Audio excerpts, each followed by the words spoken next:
So there's this great comedian, I forget his name.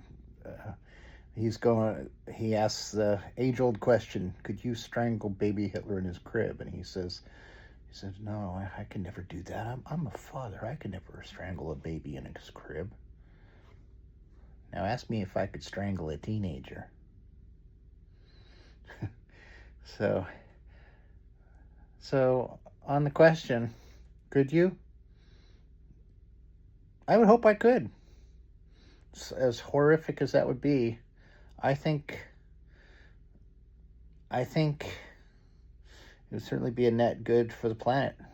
As hard as it would be to do such a thing. We have history to look back on to know the horror that caused.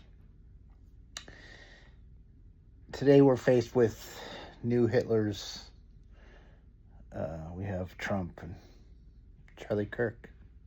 We have people screaming that he was Hitler incarnate, and it was a net good to the world that they die, that Trump was killed.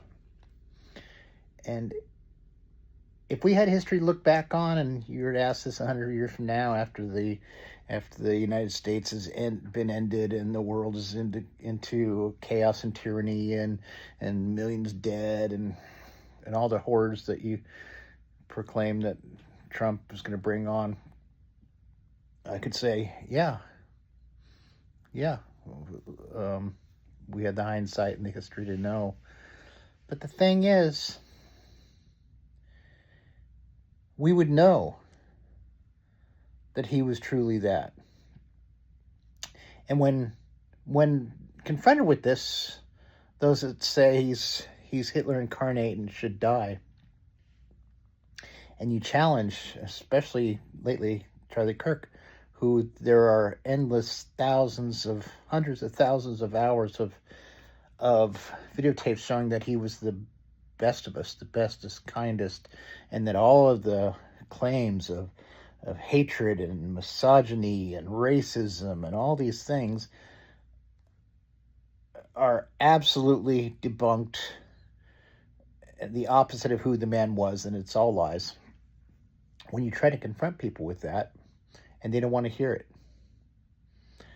I could see if Charlie Kirk, if Donald Trump were as evil as you say, I could see the merit of them needing to be eliminated. But you better be damn sure that you're not just a victim of a narrative war of propaganda and lies, that the person is actually the opposite of all those things. And the thing is that virtually all that say these things, when you try to say, no, let me tell you the real man, let me show you the evidence, there's beyond mountains of evidence that the opposite is true, and they don't want to know. It's fingers in the ears. I cannot see, I cannot hear, I will not see, I will not hear the truth. If you want the death of a man because he's evil, and you refuse to know if he's good or evil, I'd invite you to go and look in the mirror and see what you see there.